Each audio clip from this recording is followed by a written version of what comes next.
You could be forgiven if you've never eaten a butter tart. There is no flashy frosting or elaborate lattice to entice you. It's easy to pass by. But Canadians will tell you that these diminutive treats hold an expanse of flavor and textures, flaky pastry, caramelized crust, and a bracingly sweet filling. The butter tart is celebrated in its homeland, where the preference for runny or firm fillings, plain or with raisins, is a matter of passionate national debate. Ontario, where most scholars believe the butter tart was born, celebrates it with two dueling tourism trails, Kawartha's Northumberland Butter Tart Tour and Butter Tarts and Buggies, and festivals galore, including Ontario's Best Butter Tart Festival in Midland and a new one that will have its debut in March in Bowmanville, east of Toronto. Good butter tarts, they seem like a modest dessert, said Michael Defferg, a creator of Tart Quest, an Instagram feed of butter tart reviews.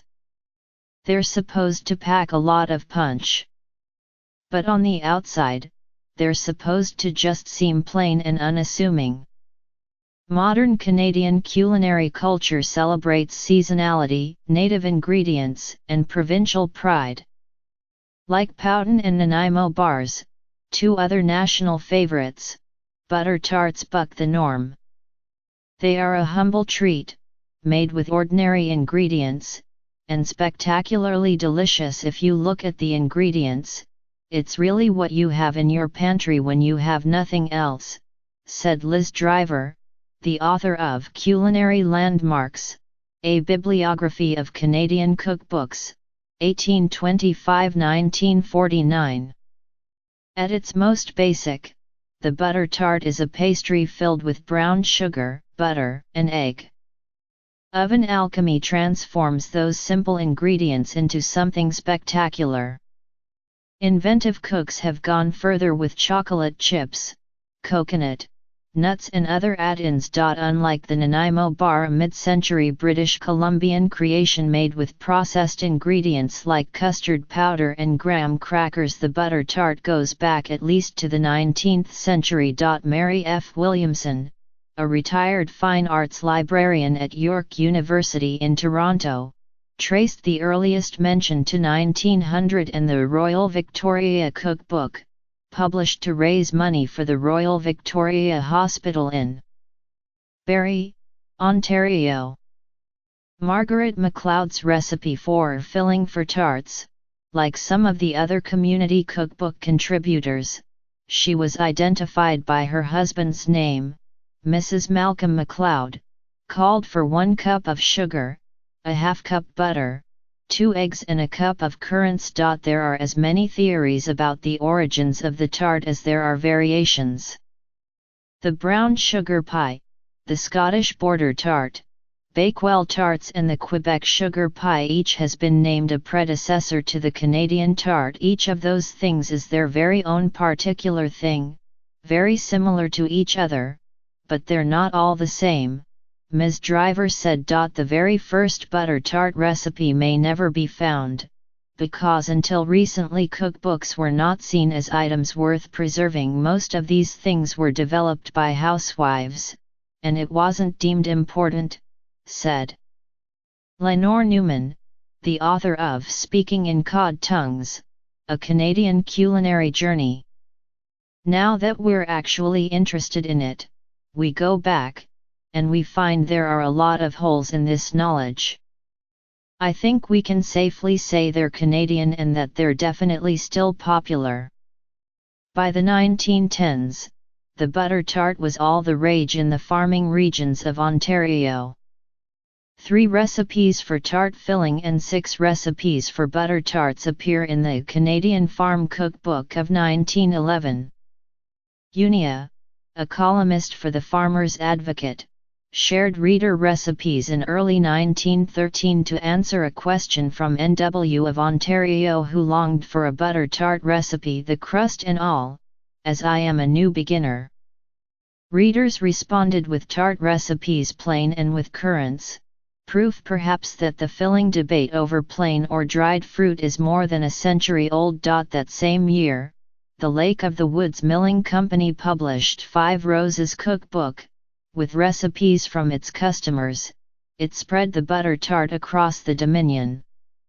At one point, there was one 5 Roses cookbook for every 4 Canadian households, said Ms. Driver, the bibliographer.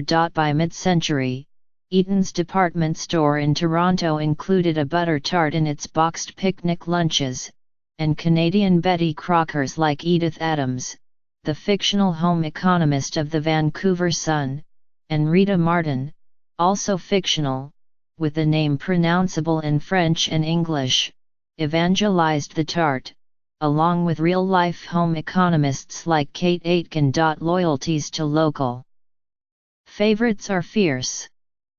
In the 70 years since Don Lloyd opened his seasonal bakery in Bala, Ontario, the location has moved once, and ownership has flipped 5 times. But the butter tart recipe has never changed. People that used to come to Don's in the 50s remember that same taste, so that's something we're not messing around with, said Jana Foster, who bought the bakery in Muskoka with her husband, Brian, in 2010. At Don's, bakers crank out tarts, molding pastry dough into individual tins with an ancient hand operated tart press that was brought over from Birmingham, England. Butter tarts in plain, raisin or cranberry are among the most popular items sold by the bakery during the May to October season. Last year, it sold 42,000 tarts alone. In September, the Fosters opened an outpost, with a modern tart press, in Barrie to keep up with year-round demand.